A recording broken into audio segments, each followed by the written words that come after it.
We've been talking about anxiety and ways to cope with it. And I think we can all agree that the world is feeling particularly anxious right now. And even though we may have a level of baseline anxiety that we are accustomed to holding on to or managing, things are different now. New stressors and new variables that have come in to challenge the way that we've been coping in the past. And in general, there are some patterns of the way that we respond to anxiety and anxious times. And we may tend to overfunction in response to anxiety or underfunction. And what this means is some folks in the midst of chaos, crisis, stress, anxiety, uncertainty, respond by overfunctioning. They micromanage, take over everything, assume being in charge, assume being responsible, want to just be the one to fix everything. And there may be people in your life with whom you play that role, or that may always be your role, or maybe certain circumstances. That's how you operate. And that's a way to sort of, I'm going to deal with this anxiety and this circumstances by taking over, by being in charge, by being in control, controlling it. And then there are others who, when the shit hits the fan, so to speak, and things are really stressful and chaotic and disorganized and uncertain and anxious, they underfunction. They just say, this is too much for me. I can't take it. I'm backing out. You take care of it. I don't know what to do. What should we do? What's happening? And kind of shut down and let others take over and hand the control to someone else. And there may be people or circumstances in your life where that is the conditioned response or the habitual way of coping.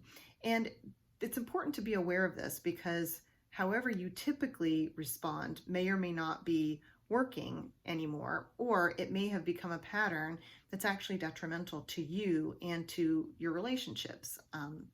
So for folks who tend to overfunction, while it might make you feel more in control and might give you a sense of calm in the midst of chaos, that's fine for a while, but then eventually it's really exhausting. And it also does several things. It lets everyone assume that you're in charge so they can shirk their responsibilities. And then this leads to bitterness and resentment over time if you're the one always managing everything.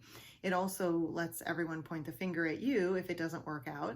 And it also undermines the confidence and the sense of competence in the people around you, because if you're always the one managing it, like as the parent or the partner or the person at work, who do they hand the assignment to? Oh, the busiest person. Why? Because they seem to be the one who's most likely to get things done. And there can be a lot of ego wrapped up in that. Like, I love to be the doer, the one that gets things done, the reliable one. But it's not sustainable. It gets exhausting. And even if you're always that person, it's going to take a toll on you and also inadvertently in the people around you that need you. Because if you're over functioning for someone else, your chances are you're under functioning in another place. And in underfunctioning, that might seem like a nice way to just sort of bow out of the responsibility. And there's a real appeal to that, right? To just be like, oh, I don't know what to do. You guys handle it. And that's initially may seem generous. Like, I don't have an opinion. I'm going to let you guys handle it. But it also, it keeps you paralyzed from being able to have self-efficacy and have a voice and even know what you want and to be able to advocate for that. It encourages complacency and ends up making you feel sort of helpless in your life. And people may even see that you seem helpless, and they don't trust that you can handle it. They don't believe you have the strength or the courage or the capacity or capability to do so. And so long term, these are habitual conditioned responses that are learned in the circumstances maybe in which we've grew up or in how we've been coping up until now. And so I bring this up to increase your awareness and also to try to play around a little bit with noticing, what role do I usually play and why do I do that? And is that working? And is it working for everyone else, but it's not working for you? Or is it working for you and not working for everyone else?